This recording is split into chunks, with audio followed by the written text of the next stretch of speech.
সকলকে সালাম জানিয়ে শুরু করতেছি। আলোচনা করতেছি প্রত্যেকটা ইবাদতের মূল উদ্দেশ্য কী, কোরআনে আল্লাহ তাআলা কী বলেছেন। আসুন আমরা কোরআন থেকে জেনে নিই। আল্লাহ সুবহানাহু ওয়া তাআলা বলেছেন, বা রব্বুন আল্লাহ বলেছেন, হুদাল লিল মুত্তাকিন। আল কোরআন হলো মুত্তাকিদের জন্য পথ নির্দেশ। আবার আল্লাহ তাআলা বলেছেন,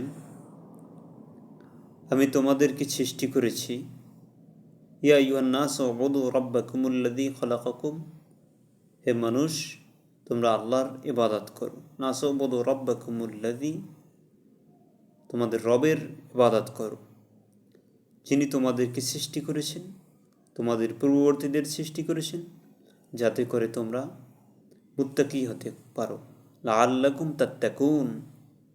তাহলে এখান থেকে আমরা জানলাম ইবাদতের মূল উদ্দেশ্য। কোরআন নাজিলের উদ্দেশ্য হলো মানুষ, আর কোরআন মুত্তাকিদের পথ নির্দেশ। আর এখানে আল্লাহ বলেছেন ইবাদতের উদ্দেশ্য হলো মুত্তাকি হওয়া। তারপরে আল্লাহ তাআলা বলেছেন, হে ঈমানদারগণ, তোমাদের উপরে রমজানের সিয়ামকে ফরজ করা হয়েছে, যেমন ফরজ করা হয়েছিল পূর্ববর্তীদের উপরে, যাতে করে তোমরা লাআল্লাকুম তাত্তাকুন, মুত্তাকি হতে পারো, খোদাভীরু অর্জন করতে পারো, অন্যায় থেকে বেঁচে থাকতে পারো।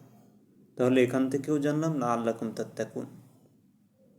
প্রথম জানলাম হুদাল লিল মুত্তাকিন, কোরআন মুত্তাকিদের জন্য পথ নির্দেশ। 2 নম্বরে জানলাম ইবাদতের উদ্দেশ্য হলো লাআল্লাকুম তাত্তাকুন।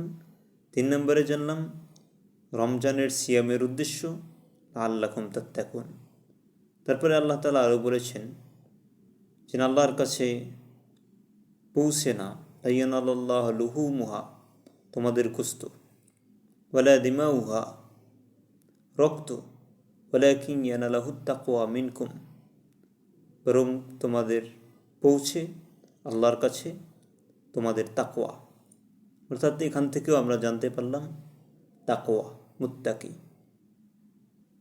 তারপরে আসুন, আল্লাহ তাআলা বলেছেন, ইন্নাস সলাতা তানহা আনিল ফাহশাই ওয়াল মুনকার, নিশ্চয়ই সলাত মানুষকে অশ্লীল ও অন্যায় কাজ থেকে দূরে রাখে। তাহলে এখান থেকেও আমরা কি জানলাম, যে মানুষকে অন্যায় থেকে দূরে রেখে মুত্তাকি বানায়।